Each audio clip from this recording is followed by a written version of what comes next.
नमस्कार स्टूडेंट। आज की क्लास में हम परिकल्पना के बाद हम पढ़ेंगे प्रतिचयन पद्धति। प्रतिचयन पद्धति कहने का मतलब ये है कि जब हम अनुसंधान कार्य करने जाते हैं, हम तो परिकल्पना कर लिए। परिकल्पना के बाद है चर। चर में क्या होता है, पहले चर के बारे में जान लेते हैं, उसके बाद परिकल्पना के बारे में जानेंगे। तो चर चर एक चर को अंग्रेजी में वेरिएबल कहा जाता है। वेरिएबल का मतलब होता है जो हमेशा बदलता रहता है। तो चर में क्या किया जाता है, कि हम जब सामाजिक अनुसंधान करते हैं तो समाज में जो रहने वाले जो लोग हैं या व्यक्ति हैं, जो संसाधन, वो हमेशा उसके जो स्वरूप है, उसकी जो प्रकृति है, उसकी जो मूल्य है, उसका जो व्यवहार है, हमेशा बदलता रहता है। अब उसको अध्ययन करने के लिए जो मापदंड बताया जाता है उसे चर कहा जाता है। जैसे कि हम लोग गणित में क्या कहते हैं, मान लिया जाए एक्स का मतलब बराबर इतना, इसका मतलब इतना। तो उसी प्रकार से क्या किया जाते हैं, जो समाज में है, जहाँ पर हम अध्ययन करने जाते हैं, वहाँ पर क्या होता है, स्त्री पुरुष या उसके गुण दोष अलग अलग होते हैं। अलग अलग प्रकार के संसाधन या हमें क्या होते हैं, साधन मिलते हैं। उनको अध्ययन करने के लिए क्या करना पड़ता है, अलग अलग तरीके से उसको अध्ययन करना पड़ते हैं। तो उसको स्वभाव के आधार पर जो उसके लिए जो नामकरण करता रहता है, क्योंकि उसके जो मूल्य हमेशा घटता बढ़ता रहता है। उसका जो विन्यास है, क्या किया जाता है, वाक्य विन्यास में जिन विशेषताओं को अध्ययन करते हैं हम कभी कभी वैज्ञानिक दृष्टिकोण से, उसे चर के नाम से जाना जाता है। मुख्यतः चर तीन प्रकार के होते हैं, जिसमें स्वतंत्र एवं आश्रित चर, पहला जिसके आधार पर अध्ययन करते हैं, और दूसरा उस पर आश्रित होता है। दूसरा इसमें पाया जाता है सक्रिय एवं गूढ़ चर। सक्रिय एवं गूढ़ चर कहने का मतलब ये है, सक्रिय चर जो जो जिसका परिवर्तन क्रमवार होता है और गुण के आधार पर किया परिवर्तन लगातार होता रहता है। दूसरा होता है गूढ़ चर, जिसकी मापी चर होते हैं, जिसे मापा जा सकता है। तीसरा होता है इसमें सतत एवं संवर्गात्मक चर। सतत एवं संवर्गात्मक चर अनुसंधान की योजना एवं तथ्यों को विश्लेषण में बहुत उपयोगी तरीके से निर्दिष्ट करने का काम करता है। ये तो हो गया चर। हम जब अध्ययन करते हैं तो वहाँ पर उपलब्ध संसाधन, उसको किस तरीके से हम क्या करेंगे, अध्ययन करने का कार्य करेंगे। जब मनुष्य के जो स्वभाव है निरंतर परिवर्तित होते रहते हैं, तब भी हम उसका अध्ययन कैसे करेंगे। इसके लिए क्या किया जाता है, चर का उपयोग किया जाता है वैज्ञानिक दृष्टिकोण से अध्ययन करने के लिए। उसके बाद आते हैं हम प्रतिचयन पद्धति। तो प्रतिचयन पद्धति कहने का मतलब ये है कि अगर जब हम कहीं पर अध्ययन करने जाते हैं, तो जहीं कहीं पर हम अध्ययन करने जाते हैं, तो अध्ययन करने से पहले क्या होता है, कई कई जगह क्या होती है, जनसंख्या बहुत ज़्यादा होती है, या संसाधन हमें अध्ययन करने के लिए जो विषय है वो बहुत ज़्यादा होते हैं। तो हम उस जगह पर जाकर अध्ययन किसी विषय का अगर करना चाहते हैं, तो हम किस तरीके से चयन करेंगे। प्रतिचयन का मतलब होता है प्रतिनिधि का चयन करना, अध्ययन के विषय को चयन करना। कहने का मतलब ये है कि हमने क्या किया है, किसी विशेष गांव में अगर गांव में गए हैं, और हम गांव 3,000 के समान है, 3,000 के लगभग गांव है। अब 3,000 के गांव हैं, 3,000 जनसंख्या के गांव है, हमें क्या करना, उस अध्ययन करना है उसकी क्या है, बेरोजगारी को लेकर, मजदूरी को लेकर। अगर हमें कहीं मनरेगा में काम करने वाले लोगों के पास अगर जाना है काम करने, मनरेगा जहाँ पर काम चल रहा है, तो हम तो हर व्यक्ति का अध्ययन नहीं कर सकते, हर व्यक्ति की जानकारी एकत्रित नहीं कर सकते। तो उसके लिए क्या करना होता है, हमें प्रतिनिधि का चयन करना पड़ता है। प्रतिनिधि का कहने का मतलब है कि कुछ व्यक्तियों को 10-20 व्यक्तियों का उसका चयन कर लेते हैं, और ये मान लिया जाता है कि जो समस्याएं, जो परेशानी, जिस जिस भी प्रकार की कुछ समस्या इस काम को लेकर आती है, इस समझ आय होती है, इसके संबंध में हम क्या कर लेंगे, उस व्यक्ति को जानकारी प्राप्त कर लेंगे, और मान लिया जाएगा कि ये इसी प्रकार की सामान्य जो जानकारी इन्हीं सभी समय प्राप्त होगा। तो इसलिए क्या किया जाता है, प्रतिनिधि का चयन किया जाता है।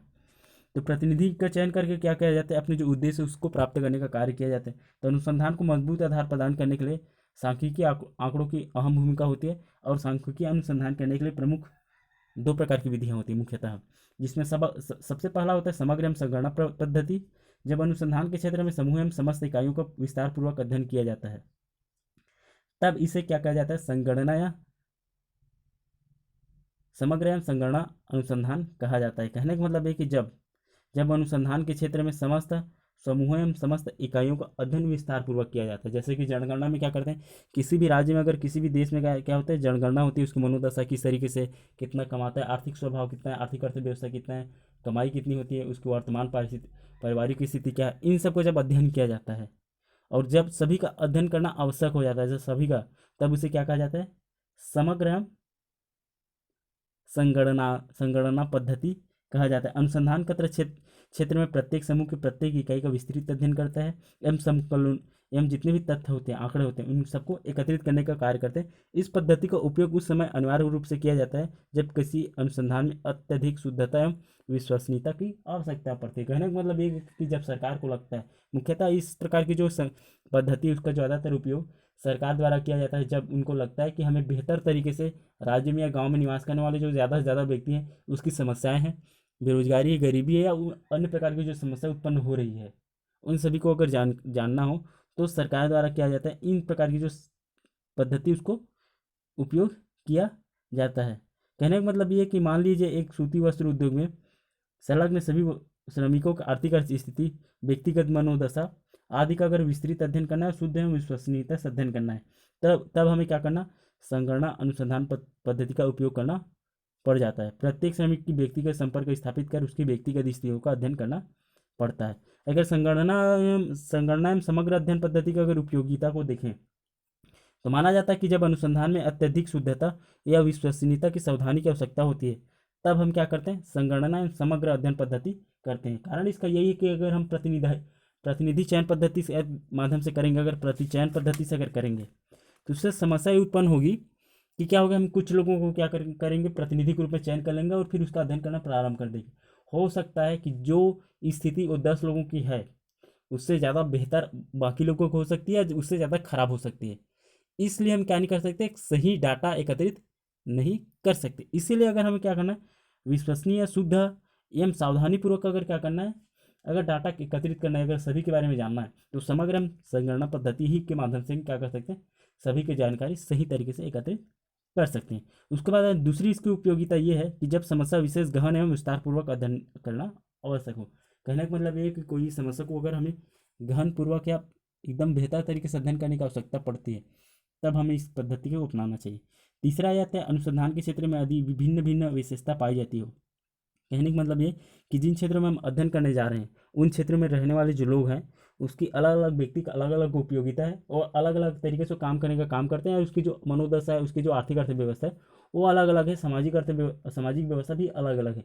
तो हमें भी क्या करना पड़ जाता है, इस प्रकार से अध्ययन करना जरूरी पड़ जाता है। उसके बाद आते हैं जब प्रतिचयन या नमूने लेने में संभव ना हो। कहने का मतलब ये है कि क्या होता है, कई बार जो किसी भी गांव या समाज में रहने वाले जो लोग हैं, हर व्यक्ति की जो मनोदशा है, उसकी सामाजिक व्यवस्था है, उसकी आर्थिक अर्थव्यवस्था है, हर व्यक्ति की अलग अलग होती है।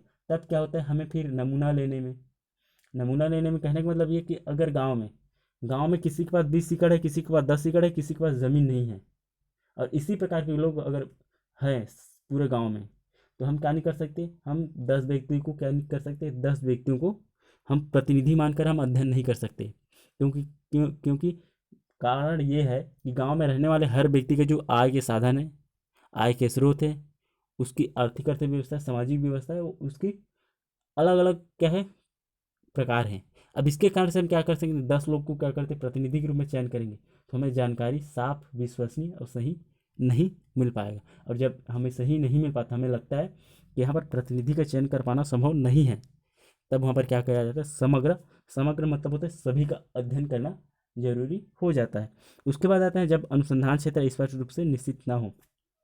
उसके साथ साथ क्या होता है, हमें लगता है कि हम जिस विषय पर अध्ययन करना चाह रहे हैं वो स्पष्ट हम परिलक्षित अब दिखाई नहीं दे रहा है। हम किसी भी गांव में अगर क्या कर रहे हैं, गरीबी के संबंध में, अगर सामाजिक व्यवस्था के संबंध में अगर अध्ययन कर रहे हैं, मगर हमें पता नहीं चल रहा है कि यहाँ पर क्या हो रहा है, क्या नहीं हो रहा है, तो फिर क्या करना पड़ जाता है, हमें सभी लोगों को, जितने भी लोग हैं गाँव में या समाज में, उन सभी का अध्ययन करना जरूरी हो जाता है।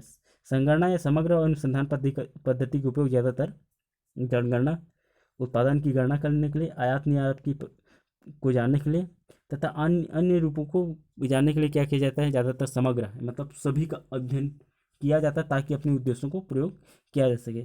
मुख्यतः माना जाता है कि जिस प्रकार की जो पद्धति है, पहली बार 1991 में जनगणना का इस पद्धति का उपयोग किया गया था ताकि भारत की वास्तविक जो जनगणना है सही रूप से, उसके पहले क्या कर लिया जाता था, पंचायतों के माध्यम से, सरपंचों के माध्यम से जनगणना कर लिया जाता था, मगर उसके बाद वास्तविक जानकारियाँ प्राप्त करने के लिए पहली बार भारत में 1991 में जनगणना में इस पद्धति को अपनाया गया है।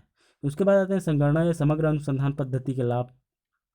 तो पहला लाभ अगर देखें तो शुद्ध एवं विश्वसनीयता 100% संभावना होती है। कहने का मतलब ये कि हम जब समाज में जाकर प्रत्येक व्यक्ति और प्रत्येक समूह के प्रत्येक इकाई का अगर क्या करेंगे, अध्ययन करेंगे, तो उससे क्या होगा, हमें विश्वसनीयता और सही ज्ञान प्राप्त होने की संभावना बनी रहेगी। इससे हम गलत प्रकार की जानकारी प्राप्त नहीं कर सकते, इसकी संभावना नहीं बनती है। दूसरी आती है विस्तृत अध्ययन संभव होता है, जब हम क्या करते हैं, समाज के प्रत्येक इकाई के पास जाकर क्या करते हैं, जानकारी प्राप्त करते हैं, तो हमें ज़्यादा से ज़्यादा जानकारी प्राप्त हो जाता है, जिससे हम हमारी अनुसंधान को और बेहतर तरीके से स्थापित कर सकें। उसके बाद आते हैं जहाँ प्रतिचयन पद्धति संभव ना हो, वहाँ पर क्या करते हैं, ये सबसे ज़्यादा महत्वपूर्ण सहयोग प्रदान करता है अपने सहयोग क्या किसको, अनुसंधान कार्य को पूरा कराने में। दूसरा अगला आता है परोक्ष अध्ययन पद्धति। परोक्ष अध्ययन पद्धति कहने का मतलब ये है कि संगणना अनुसंधान एक महत्वपूर्ण लाभ अनेक समस्याओं का परोक्ष अध्ययन कराती है। कहने का मतलब है कि जब हम क्या करते हैं, समाज में सभी व्यक्तियों का जब अध्ययन करना प्रारंभ करते हैं, तो हमें वास्तविक में पता चल पाता है कि वास्तव में किसी भी जगह पर बेरोजगारी, दरिद्रता और लापरवाही किसी भी विषय पर जो अपनाई जाती है, जो भी समस्याएं समाज में, वो समस्याओं को हम क्या करते हैं, प्रत्यक्ष रूप से जान पाते हैं। नहीं तो कई बार क्या होता है, अगर हम प्रतिचयन पद्धति के माध्यम से अगर अध्ययन करते हैं, तो क्या होता है, हम समस्याओं को उतना बेहतर तरीके से नहीं जान पाते हैं जितना बेहतर तरीके से हम समग्र पद्धति के माध्यम से जानते हैं। इसलिए माना जाता है कि ज़्यादा बेहतर तरीका अगर किसी विषय का अगर अध्ययन करना है तो समग्र पद्धति को माना जाता है। मगर फिर भी समग्र पद्धति के कुछ लाभ, 3-4 लाभ बताएं कि इसके माध्यम से विश्वसनीय सही जानकारी प्राप्त कर सकते हैं। विस्तृत अध्ययन संभव है, हम हर व्यक्ति की समस्या को जान सकते हैं। उसके साथ साथ जहाँ प्रतिचयन पद्धति में क्या होती है, हर व्यक्ति का अध्ययन नहीं कर सकते उसके समस्याओं के बारे में, प्रत्येक व्यक्ति के भिन्न, क्योंकि हर व्यक्ति का जो अलग अलग समस्याएं होती हैं, तो हम इसके माध्यम से जान सकते हैं। उसके बाद आते हैं, हम समस्याओं को नहीं जान पाते प्रत्यक्ष रूप से प्रतिचयन पद्धति में, तो हम इसमें क्या कर सकते हैं, हम इसके माध्यम से हर व्यक्ति की जो समस्या है वो आसानी से जान सकते हैं। ये उसका तीसरा लाभ है। मगर इसके लाभ होने के साथ साथ क्या है, इसमें कुछ हानियाँ भी बताई गई हैं। समग्र अनुसंधान पद्धति जहाँ की ओर बहुत बड़ी लाभप्रद मानी जाती है, उसी दूसरी ओर क्या माना जाता है, इसे हानि, इसके कुछ बहुत सारे हानि भी बताए गए हैं, जिसमें सबसे पहला हानि ये है कि इसमें अत्यधिक व्ययपूर्ण पद्धति माना जाता है। कहने का मतलब ये कि जब आप समस्त व्यक्ति का या हर एक इकाई का क्या करेंगे, अध्ययन करेंगे, तो बहुत ज़्यादा क्या आपको संसाधन की आवश्यकता पड़ेगी। इसलिए माना जाता है कि जो समग्र अध्ययन अनुसंधान पद्धति है, भले इससे क्या हो सकती है, ईमानदारी से हम सही गणों को इसमें अनुसंधान तो कर सकते हैं, इसमें क्या कर सकते हैं, इस अनुसंधान पद्धति के माध्यम से ईमानदारी से क्या कर सकते हैं, आप अध्ययन तो कर सकते हैं, मगर उस ईमानदारी से अध्ययन पद्धति को कराने के लिए आपको बहुत सारे वर्कर की या लोगों की आवश्यकता पड़ सकती है, जिससे आपको ज़्यादा धन व्यय करना पड़ जाएगा। और फिर जब आपकी जो अनुसंधान है, छोटी इकाइयों को अध्ययन करने के लिए जो आपने जो पहले से तय किया जो मूल्य है, अगर उससे ज़्यादा होता है तो फिर आपका अनुसंधान करने का जो महत्व वो खत्म हो जाता है।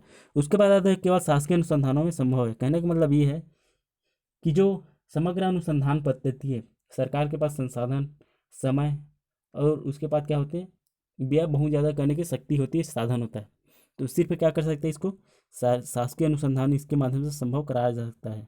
और जो व्यक्ति क्या करता है, जो विद्यार्थी है, शोधकर्ता क्या करता है, जिसके पास समय भी कम होता है, व्यय का साधन भी कम होता है, और उसके बाद मानव श्रम भी कम होता है, वह व्यक्ति कभी भी इस समग्र संसाधन अनुसंधान पद्धति को नहीं अपना सकता, क्योंकि इसके जो आकार है, इसकी जो सोच है, उसकी जो संसाधन लगने की जो क्षमता वो बहुत ज़्यादा होती है। और इस प्रकार की जो प्रक्रिया को सिर्फ शासकीय संस्थाओं द्वारा जनगणना के माध्यम से कराया जाता है, ताकि राज्य या समय में रहने वाले जो व्यक्ति हैं उसकी वास्तविक जानकारी को उपलब्ध कराया जा सके। उसके बाद आते हैं अत्यधिक समय एवं श्रम की आवश्यकता पड़ती है।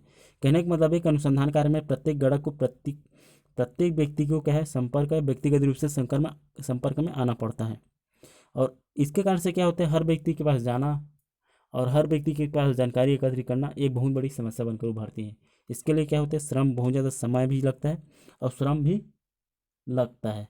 उसके बाद अगला हानि इसमें है कि कुछ परिस्थितियों में संभव नहीं है। कहने का मतलब ये है कि इस पद्धति का सबसे बड़ा दोष ये है कि इसके उपयोग की जो सीमितता है, यह पद्धति कुछ विशेष परिस्थितियों में उपयोगी होता है। कहने का मतलब ये है कि हर विषय पर हर प्रकार की जो जानकारी मनुष्य हर व्यक्ति तक जाकर लिया नहीं जा सकता। अगर कुछ सामान्य परिस्थिति है, उसी के आधार पर क्या किया जा सकता है, हर व्यक्ति तक जाकर जानकारी प्राप्त किया जा सकता है। उसके साथ साथ गणकों के प्रशिक्षण की आवश्यकता। कहने का मतलब ये कि आपने कोई जानकारी एकत्रित करने के लिए कोई व्यक्ति अगर रखा है, क्योंकि हमें ज़्यादातर क्या है, अगर हम क्या कर रहे हैं, समग्र अगर अध्ययन पद्धति अगर सभी व्यक्तियों का अध्ययन करना है हमें, तो उसके लिए ज़्यादा व्यक्तियों की आवश्यकता पड़ती है। अब ज़्यादा व्यक्तियों की आवश्यकता पड़ती है तो उसके लिए हमें क्या करना है, ज़्यादा लोगों की आवश्यकता पड़ती है, तो हर व्यक्ति को क्या है, प्रशिक्षित करना आवश्यक है। और जब तक प्रशिक्षित नहीं करोगे आप एक बेहतर आंकड़े एकत्रित नहीं कर सकते हैं। तो ये भी एक समस्या बनकर उभरी है, क्योंकि हम अब एक मनुष्य जो शिक्षित है मगर वो तो सबको शिक्षित नहीं कर सकता, इसके लिए धन की समय की आवश्यकता ज़्यादा पड़ेगी। तो इसलिए क्या माना जाता है, समग्र पद्धति को एक दोष के रूप में भी स्वीकार किया जाता है, मगर फिर भी अंत में अगर देखें तो समग्र पद्धति के माध्यम से शुद्धता, विश्वसनीयता एवं 100% सही जानकारी प्राप्त करने की संभावना बनती है। मगर ये खर्चीला होने के कारण इसे हर व्यवस्था के द्वारा या हर संस्था द्वारा इस पद्धति को नहीं अपनाया जा सकता कहा जाता है। उसके बाद आते हैं जो सामाजिक अनुसंधान की जो दूसरा पद्धति है। सामाजिक अनुसंधान क्या या अध्ययन करने के अनुसंधान को मजबूत आधार पर प्रदान करने के लिए जो डाटा या तथ्य एकत्रित करने का जो दूसरा पद्धति है वो प्रतिचयन पद्धति को माना जाता है।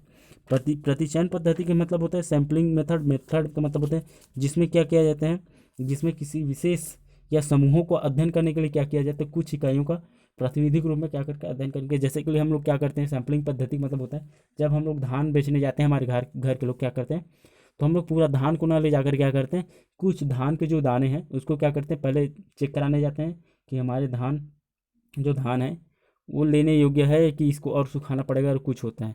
इस प्रकार से हम सैम्पलिंग करते हैं। वहीं पर हम क्या करते हैं, कहीं पर कुछ खरीदने जाते हैं तो हम क्या करते हैं, पहले एक दो चीज़ों को देखते हैं कि सही चल रहा है कि नहीं चल रहा है। उसके बाद हम जब बहुत सारी चीज़ों को लेकर आते हैं, तो उसी प्रकार से क्या है, जब अनुसंधान कार्य में क्या होता है, समग्र का अध्ययन करना संभव नहीं है क्योंकि ये बहुत ज़्यादा खर्चीली होती है। इसके कारण से क्या है, जो अनुसंधान में जो निजी भी जो अनुसंधान होता है उसमें ज़्यादातर प्रतिनिधि चयन पद्धति को अपनाया जाता है ताकि जब अपने उद्देश्य को कम समय में कम व्यय में आसानी से उपलब्ध किया जा सके। अनुसंधान की जो प्रतिचयन पद्धति के अंतर्गत अनुसंधान के संबंध में समग्र के विशिष्ट अंगों को ही प्रतिनिधि बनाकर क्या किया जाता है, उस प्रतिनिधि के आधार पर अनुसंधान कार्य किया जाता है। यह पद्धति उस अनुसंधान के क्षेत्र में प्रयोग लाती है जिसमें संगणना पद्धति अनुपयोगी सिद्ध हो जाती है। मान लीजिए हमें एक सीमेंट फैक्ट्री के उद्योग में सब 100,000 श्रमिकों के आर्थिक स्थिति का अध्ययन करना है और हम इसमें कुछ श्रमिकों को अपने अनुसंधान हेतु चुन लेंगे। मान लीजिए हमने 100 श्रमिकों को चुन लिया है। अब चुने हुए प्रतिनिधियों द्वारा अनुसंधान के संबंधित तथ्यों को एकत्रित कर लिया जाता है। तो इस प्रकार जो निष्कर्ष प्राप्त होंगे वे अनुसंधान की समग्र पद्धतियों सर्दी से 100% सत्य तो नहीं होंगे, लेकिन प्रायः एक से होंगे। यही प्रतिचयन अनुसंधान पद्धति कहलाया जाता है। कहने का मतलब ये कहा जाता है कि समग्र में से कुछ व्यक्ति को चुन लिया जाता है और उसे डाटा या तथ्य एकत्रित किया जाता है और उससे जो हमें निष्कर्ष प्राप्त होता है उन सभी भले ही क्या हो सकते हैं, सबकी परिस्थिति एक समान नहीं हो सकती, मगर उनको क्या मान लिया जाता है, समग्र का पद्धति है, समग्र के उसे विचार मानकर उसका अध्ययन किया जाता है। यह समग्र अनुसंधान प्रत्येक अनुसंधान के लिए उपयुक्त नहीं होता, साथ ही इससे समय, श्रम और धन की अधिक मात्रा में आवश्यकता होती। इसीलिए क्या किया जाता है, अनुसंधान हेतु प्रतिचयन पद्धति को अपनाया जाता है। और इस पद्धति की उपयोगिता को अगर देखें, इस पद्धति की अगर उपयोगिता या गुण को देखें तो वर्तमान युग में प्रतिचयन पद्धति का जो महत्व है वो दिनों दिन बढ़ते जा रहा है। इस सिद्धांत का प्रतिपादन विकास तीव्र गति से हो रहा है। संयुक्त राष्ट्र में इसकी जो उपयोगिता को देखते हुए एक उप आयोग की स्थापना करने का उन्होंने व्यवस्था की है, जिसका उद्देश्य प्रतिचयन के माध्यम से क्या है, ज़्यादा से ज़्यादा समंकों का संग्रहित करना। भारतवर्ष में भी इसी उद्देश्य को दृष्टि में रखकर क्या किया जाता है, राष्ट्रीय प्रतिचयन सर्वेक्षण की स्थापना की गई है। प्रतिचयन एक ऐसी पद्धति जिसमें कम से कम समय पर ज़्यादा से ज़्यादा व्यक्तियों को क्या है, अधिक विश्वसनीय जानकारी उपलब्ध कराया जा सके। कहने का मतलब ये है कि हमें प्रतिचयन पद्धति के माध्यम से बेहतर तरीके से हम क्या है, कम खर्चे में और कम समय में हम बेहतर परिणाम भी प्राप्त कर सकते हैं। भले ही हमें वो विश्वसनीय या एकदम सत्य जानकारी अगर भले ना मिल पाए, मगर हम इसके माध्यम से हम क्या कर सकते हैं, अपने जो अनुसंधान है, अपने उद्देश्य है, उसे आसानी से पूरा कर सकते हैं।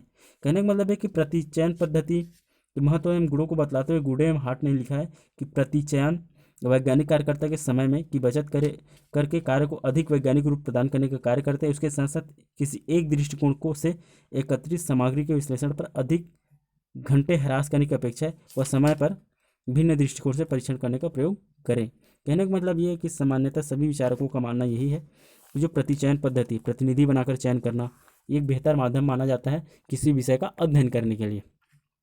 उसके बाद आते हैं प्रतिचयन पद्धति का महत्व और उसका जो आज वर्तमान समय में महत्व बढ़ा है उसका कारण क्या रहा है।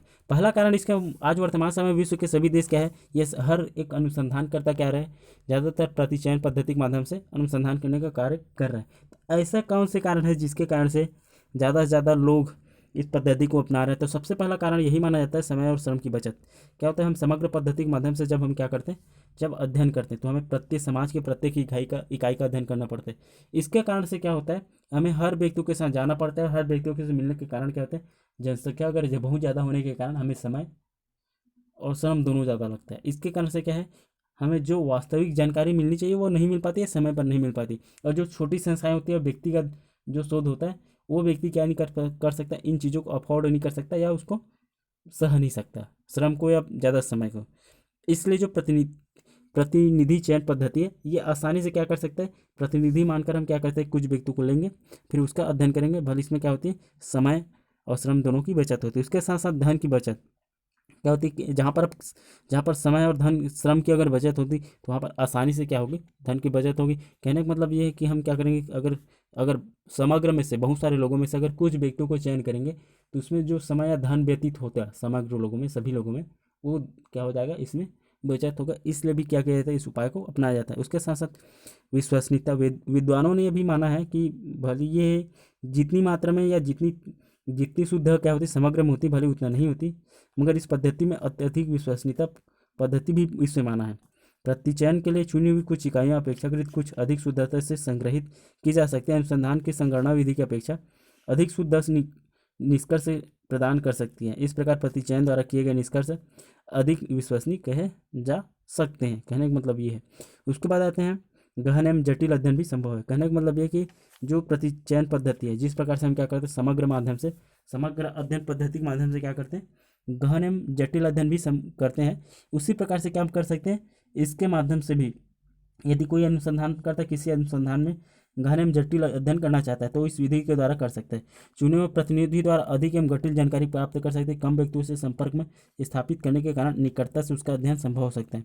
निकट संपर्क द्वारा ही गहन एवं गंभीर अध्ययन किया जा सकता है। उसके साथ साथ एक जो पद्धति है, एक वैज्ञानिक पद्धति के रूप में भी इसे माना जाता है। अगला कारण ये है कि ये प्रतिचयन एक पद्धति एक वैज्ञानिक पद्धति द्वारा प्राप्त निष्कर्षों एवं जांच अन्य निष्कर्षों से की जा सकती है। उदाहरण के लिए अगर देखें तो एक अनुसंधानकर्ता अपनी प्रतिचयन द्वारा प्राप्त निष्कर्षों की जांच अन्य प्रतिचयन द्वारा कर सकता है। उसके साथ साथ परिणामों की परिशुद्धता, प्रतिचयन पद्धति में अनुसंधानकर्ता का ध्यान कुछ इकाइयों में केंद्रित होने के कारण उन इकाइयों का गहन एवं सूक्ष्म अध्ययन करता है जिसमें परिणाम अधिक यथार्थ परिशुद्ध होते हैं। प्रतिचयन का यही सही चुनाव होने पर कभी कभी इसका परिणाम संगणना पद्धति के परिणामों को से भी अधिक परिशुद्ध होते हैं। उसके बाद आते हैं प्रशासनिक सुविधा। प्रशासनिक सुविधा कहने का मतलब ये है कि प्रतिचयन पद्धति में इकाइयों की संख्या कम होने के कारण, कम लोगों को सूचना एकत्रित करने के कारण क्या है, सूचना एकत्रित करने वाली जो परेशानियाँ हैं संपूर्ण भाव कम हो जाती है। इसलिए हमें प्रबंध और प्रशासन की जो आयोजन है संगठन है, सुविधा कम होती है। कहने का मतलब ये कि हमें जानकारी अगर कम लोगों से अगर एकत्रित करना है, कम लोगों से जानकारी एकत्रित करने के कारण हमें जो ज़्यादा लोगों की आवश्यकता नहीं पड़ती और उसे प्रबंध करने में, उसे संभालने में भी समस्या नहीं आती है। उसके साथ साथ जो प्रतिचयन की जो अनिवार्यता है, लास्ट टाइम अगर उसके कारण देखें तो प्रतिचयन की अनिवार्यता भी इसका सबसे बड़ा कारण है। जब सामाजिक अनुसंधान में समग्र का अध्ययन करना संभव ना हो तब सामाजिक अनुसंधान में प्रतिचयन पद्धति का उपयोग अनिवार्य हो जाता है। कहने का मतलब ये कि अगर जब जहाँ पर किसी भी जगह की भौगोलिक स्थिति, जलवायु स्थिति या विभिन्न प्रकार की जब क्या हो जाती है, समस्या उत्पन्न हो जाती है, तब वहाँ पर क्या हो जाता है, प्रतिचयन पद्धति क्या हो जाती है, बेहतर होती है, सही होती है। कहने का मतलब ये कि अगर हम पहाड़ी क्षेत्रों में अगर क्या किए हैं, पहाड़ी क्षेत्रों में है, पहाड़ी क्षेत्रों में जहाँ पर जनसंख्या बहुत कम है, पहाड़ी क्षेत्रों में जनसंख्या बहुत दूर दूर बसाहट दूर दूर है, उसकी भौगोलिक स्थिति क्या है, बेहतर नहीं है, दूर दूर तक फैली हुई है, तो हम हर व्यक्ति तक जाकर क्या नहीं कर सकते, अध्ययन नहीं कर सकते, कठिन हो सकती है। तो वहाँ पर क्या करते हैं, हमें प्रतिचयन पद्धति अपनाना ही पड़ता है ताकि हम बेहतर तरीके से अध्ययन कर सकें। अगर प्रतिचयन अनुसंधान पद्धति को अगर देखें तो कुछ परिस्थितियाँ जिसमें बेहतर साबित होता है, जिसमें सबसे अधिक किसी अनुसंधान का क्षेत्र अध्ययन विस्तृत और संपूर्ण क्षेत्र का अनुसंधान करना व्यक्तिगत इकाइयों द्वारा संभव नहीं होता, तब हम क्या करते हैं, प्रतिचयन पद्धति को अपनाते हैं।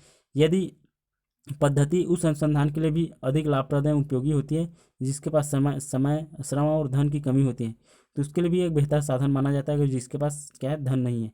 उसके साथ साथ प्रतिचयन पद्धति उस समय भी अत्यधिक उपयुक्त होता है जब छोटी सी इकाई से पूर्ण वास्तविकता ज्ञात होता है, जहाँ पर समग्र अनुसंधान से समस्त इकाइयों का समाप्त होने का भय रहता है। तो कहने का मतलब ये है कि प्रतिचयन पद्धति में जहाँ पर क्या किया जाता है, समय की बचत करना हो, विश्वसनीयता हो, जटिल भी करना हो, और जहाँ पर अनिवार्य हो, जहाँ पर भौगोलिक स्थिति ऐसी ना हो जहाँ पर सभी का अध्ययन किया जा सके, वहाँ पर भी क्या हो जाते हैं, प्रतिचयन पद्धति का अध्ययन करना अनिवार्य हो जाता है, वहाँ पर प्रतिचयन पद्धति को अपनाया जाता है। ये तो हो गया प्रतिचयन पद्धति का महत्व, कौन कौन से कारणों से होता है। इसके बाद अगले क्लास में हम पढ़ेंगे प्रतिचयन पद्धति जो अपनाया जाता है किसी विषय में, तो उसका आधार क्या होता है, कौन कौन से ऐसे कारण हैं जिसके आधार पर कुछ लोगों को क्या मानकर, प्रतिनिधि मानकर, या सभी लोगों का प्रतिनिधि मानकर, या समान उसको रूप वाला मानकर क्या किया जाता है, अध्ययन या डाटा एकत्रित किया जाता है। उसका कारण क्या होता है, उसका आधार क्या होता है, उसके बारे में जानेंगे, जिसमें बताया गया है मुख्यतः एकरूपता के आधार पर, क्योंकि सभी लोग अगर एक जगह मजदूर, अगर एक कंपनी में मजदूर काम करते हैं तो सभी के जो आय है, व्यय है, सभी क्या हो सकते हैं, समान हो जाते हैं। तो इसके कारण से ज़्यादातर माना जाता है। संपूर्ण में कुछ में चुनाव की यथार्थता पर निश्चित प्रवृत्ति को संकेत होता करता है, इसलिए क्या किया जाता है, प्रतिचयन किया जाता है। उसके बाद हम इसके प्रतिचयन अनुसंधान के प्रयोग के कारण इसको क्यों उपयोग में लाया जा रहा है, उसके बाद इसके दोष, एक अच्छे प्रतिचयन के आवश्यक गुण कौन कौन से होने चाहिए, इसके बारे में अगले क्लास में अध्ययन करेंगे।